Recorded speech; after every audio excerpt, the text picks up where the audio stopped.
It's the time of the year again. A crypto bull run and Bitcoin has reached a new all-time high.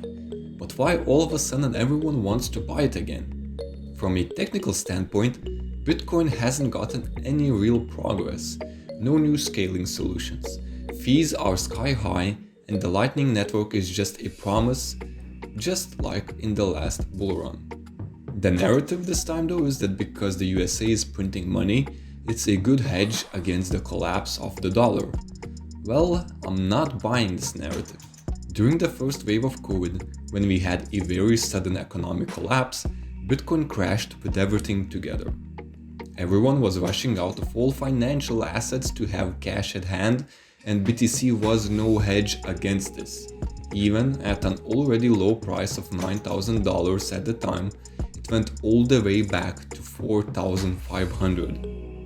Yeah, okay, you can say BTC is a hedge against a full doomsday scenario when hyperinflation comes. We only had a small crisis, which was saved by printing more money. Well, again, it's so doubtful that the fall of the dollar would come overnight and we didn't have a good means of exchanging and would decide to use BTC instead. I don't see this playing out. Facebook's Libra proposal, now rebranded to Diem, sounded better as they wanted to create a stablecoin that's based on a basket of currencies. Oh, but this printing has to cause hyperinflation. Well, we aren't even seeing regular inflation, but we do see huge inflation of financial assets, and well, Bitcoin is one of them, and that's why it's growing. Seems like no hedge to me, but right now when everything is bubbling, it's bubbling as well. So why not jump in for the ride, as it tends to go up more than any other asset class. So, this is my reasoning for being in the market. Not some weird hedge narrative. I believe all those narratives are made for people to fully buy into the idea and convert them into indefinite holders. I definitely was sucked in like this during the 2017 bull run. I wasn't even thinking that this could end. It felt like a new paradigm. The main idea here is to be participating for the right reasons and not naively following false narratives that cloud your judgment. Now, what about crypto tech? Last time we had an insane cycle of ICOs that scammed a lot of people. Promised them the world once their new innovations get adopted, but the majority failed. Still, there were some that actually succeeded, though the chances of buying a successful ICO were super small. This time around we have DeFi, or decentralized finance. Strangely enough, it was already booming before Bitcoin started to pump. The tech behind DeFi is really exciting. If you already have crypto, you can be trading all kinds of tokens or wrapped cryptocurrencies, getting loans or lending your crypto for profit anonymously without ever having to send in your documents to a third party to verify you aren't Al-Qaeda. Now, I won't go into all the technicalities of DeFi, but the two major breakthroughs are decentralized exchanges and yield farming, or in other words, making interest on your crypto. A lot of DeFi projects are climbing up the CoinMarketCap ladder, but there's a huge underlying problem. Like 99% of them are on the Ethereum blockchain, and what's happening with it could be compared with having too many tabs open in your browser. But Ethereum, instead of getting slow, it gets expensive, really expensive, making all these new services not viable. The same has happened in the last bull run with Bitcoin when, well, the currency narrative was still strong. So there's again a lot of bets on layer 2 solutions that would take transaction load off of Ethereum and would make those services viable again.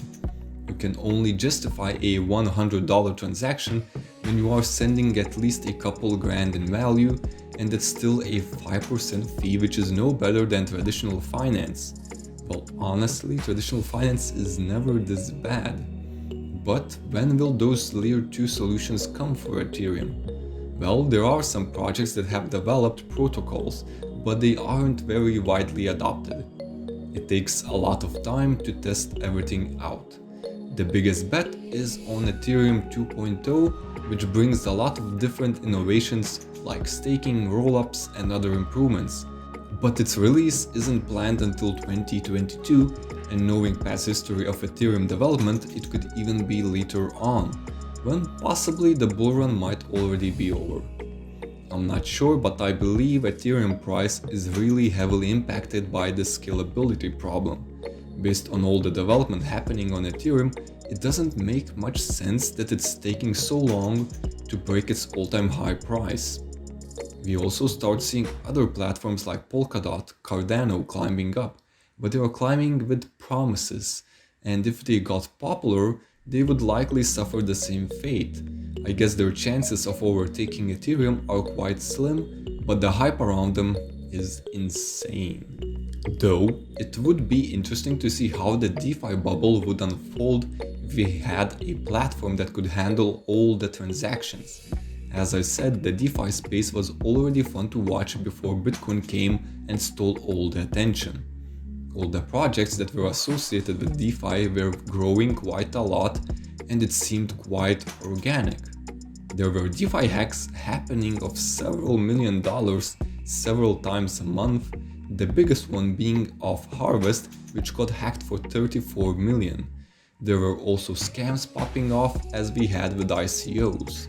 An interesting thought I heard was that DeFi allows new projects to get to market even easier than it was with ICOs, as you no longer need to buy listings on all the exchanges.